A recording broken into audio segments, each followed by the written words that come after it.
ಇವತ್ತು ಮೊದಲ ಅಧ್ಯಾಯದ 32ನೇ ಶ್ಲೋಕ. ನ ಕಾಂಕ್ಷೆ ವಿಜಯಂ ಕೃಷ್ಣ ನ ಚ ರಾಜ್ಯಂ ಸುಖಾನಿ ಚ ಕಿಂ ನೋ ರಾಜ್ಯೇನ ಗೋವಿಂದ ಕಿಂ ಭೋಗೈರ್ಜೀವಿತೇನ ವಾ. ನಾನು ಗೆಲುವನ್ನಾಗಲಿ ರಾಜ್ಯದ ಸುಖವನ್ನಾಗಲಿ ಬಯಸುವುದಿಲ್ಲ.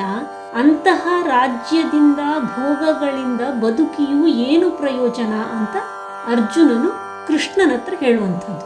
ನಕಾಂಕ್ಷೆ ವಿಜಯಂ ಕೃಷ್ಣ ನಕಾಂಕ್ಷೆ ವಿಜಯಂ ಕೃಷ್ಣ ನ ಚ ರಾಜ್ಯಂ ಸುಖಾನಿ ಚ ನ ಚ ರಾಜ್ಯಂ ಸುಖಾನಿ ಚ ಕಿಂ ನೋ ರಾಜ್ಯೇನ ಗೋವಿಂದ ಕಿಂ ನೋ ರಾಜ್ಯೇನ ಗೋವಿಂದ ಕಿಂ ಭೋಗೈರ್ಜೀವಿತೇನ ವಾ ಕಿಂ ಭೋಗೈರ್ಜೀವಿತೇನ ವಾ.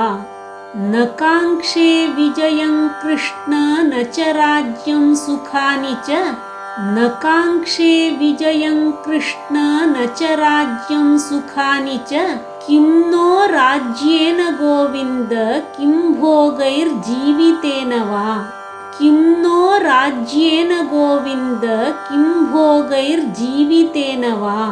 ನ ಕಾಂಕ್ಷೆ ವಿಜಯಂ ಕೃಷ್ಣ ನ ಚ ರಾಜ್ಯಂ ಸುಖಾನಿ ಚ ಕಿಂ ನೋ ರಾಜ್ಯೇನ ಗೋವಿಂದ ಕಿಂ ಭೋಗೈರ್ಜೀವಿತೇನ ವಾ. ನ ಕಾಂಕ್ಷೆ ವಿಜಯಂ ಕೃಷ್ಣ ನ ಚ ರಾಜ್ಯಂ ಸುಖಾನಿ ಚ ಕಿಂ ನೋ ರಾಜ್ಯೇನ ಗೋವಿಂದ ಕಿಂ ಭೋಗೈರ್ಜೀವಿತೇನ ವಾ. ನ ಕಾಂಕ್ಷೆ ವಿಜಯಂ ಕೃಷ್ಣ ನ ಚ ರಾಜ್ಯಂ ಸುಖಾನಿ ಚ ಕಿಂ ನೋ ರಾಜ್ಯೇನ ಗೋವಿಂದ ಕಿಂ ಭೋಗೈರ್ಜೀವಿತೇನ ವಾ.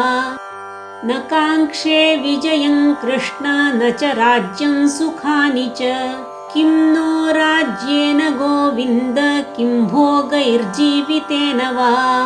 ಇವತ್ತಿಗೆ ಒಟ್ಟು 32 ಶ್ಲೋಕಗಳು ಆಯಿತು. ಮುಂದಿನ ಸರಿ ಇನ್ನೊಂದು ಶ್ಲೋಕದ ಒಟ್ಟಿಗೆ ಬರ್ತೇನೆ. ಧನ್ಯವಾದಗಳು.